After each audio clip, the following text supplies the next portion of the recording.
we're rooting for you. We want you to make it. Kung hindi man kami, sana kayo. This is how SB19 and The One's closeness and brotherhood started.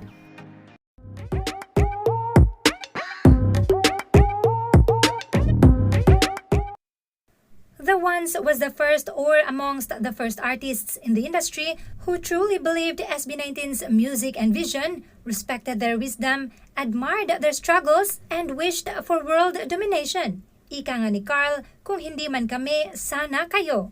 Sila yung andyan sa panahong hindi pa gaanong matagumpay ang SB19 tulad ng sa ngayon. And for that, 18 has much love and respect for The Ones.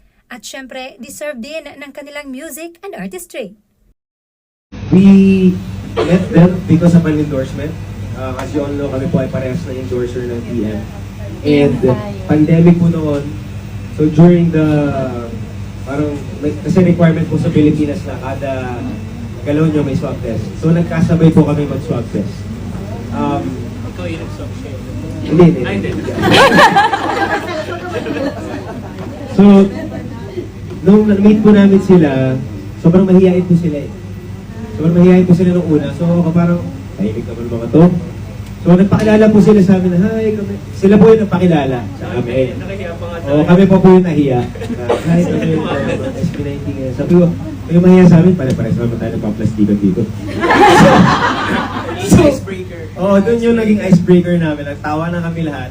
And then, sa lahat po ng naging projects namin with TM, sila po yung katag team namin. So, I remember, nung time na yun, hindi pa sila sobrang sikat. Nagsisimula pa lang din sila. And, Parang napanood natin yung, ano nila, yung Go Up. Namin sila nakilala. oo, napanood namin yung guesting nila ng Go Up. Hindi, yung video nila sa rooftop. Sa rooftop na? Yung video nila sa rooftop ng Go Up. Tapos? Yeah. Pero before that, sa totoong buhay po, nakita na namin sila sa I Want ASAP. If you know the I Want Of course. I Want ASAP during that time. ASAP Chill Out yata. Basta if you know that ASAP Chill, yeah, their first like ASAP performance, we were there on the same day. We were also back to back with them. So anyway, I remember nung time na yon, siguro dahil nagsisimula pa lang din sila, kami medyo matagal na. I remember binili namin sila ng taping chair. Yung, alam niyo yung folding chair pag taping? Ay, oo. Oo, binili namin noon kasi nakikita namin, wala tayo, pagkapahinga, nakahilata tayo, nakaganon tayo, sila makaupo lang. So binili namin sila ng taping chair, tapos I remember in-invite namin sila sa Bulacan. So si Stel, si Pablo, si Jan natutulog sa lapag namin kasi di naman po malaking bahay namin. So lahat po kami nakalatag lang po kami sa sahig, ganyan. And then our friendship grew. We were able to share our lives, really, their struggles, their dreams as well, how to work as a group dahil ibang challenge din po ang pagiging part ng isang grupo. So we are privileged enough to have a front row seat of what's happening in their lives. And until now, we maintain that very good friendship. For instance, si Steph, one text away, mag-respond sa akin, ganyan. Si Jaden, actually, all of them.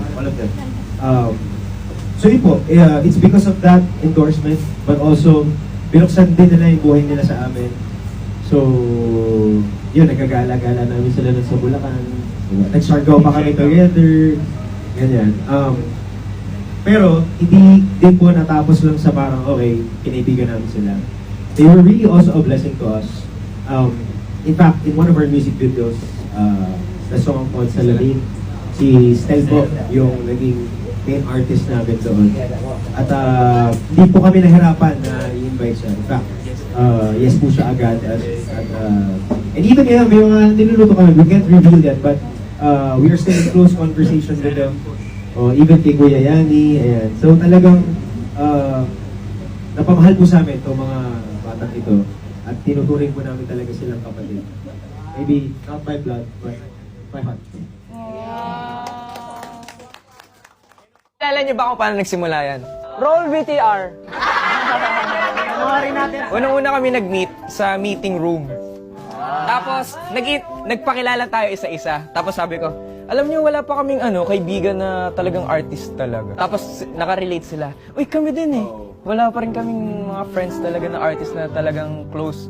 Yung pag may nakakasabi sa show, parang daan lang, high lang. Pero wala pa talaga yung like... Kasi yung ganun talaga mas nangyayari malalim. backstage eh. Oo. Kasi, syempre, pressured ka din na may ipa-perform kayo, di ba? And as well, yung ibang artist. So, very little lang yung time na magkikita kayo. Hi, ganun lang. Naalala ko yung moment na yun kasi nung time na yun, may meeting tayo, di ba? Nasa isang place tayo, pero magkahiwalay kasi through Zoom yung meeting.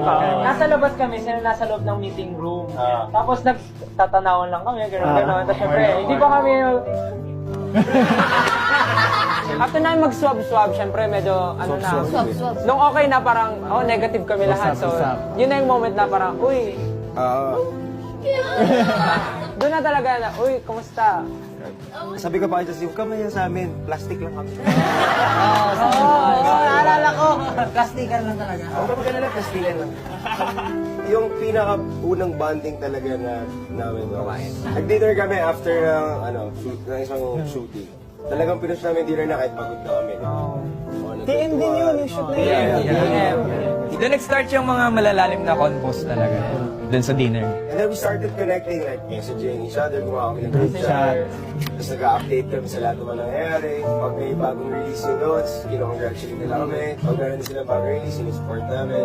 Pero I guess to answer the question, how did we manage to be close with each other? I think I will not discount the reality na it's very rare to find people that you will share the same values, same passion, same heart, same goal. And I think talagang blessed kami to find each other. We're blessed that God has placed us together. It's not, you don't always find awesome people like this. I mean, maraming talented, maraming magaling, pero yung to find 10 people, mix them together, and somehow do beautiful things together. That's really special. Kindred souls. Yeah, and I don't think we can credit that because we're good or because mabait kami. Kasi wala namang taong makipag-uy, masama ako. Wala namang ganyan, lahat naman nice, di ba? Meron, ako, plastic ako ah.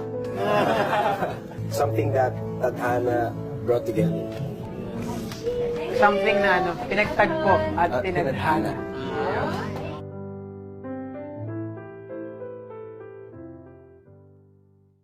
Okay, we are a living testament, and believe us when I tell you, walang halong showbiz to.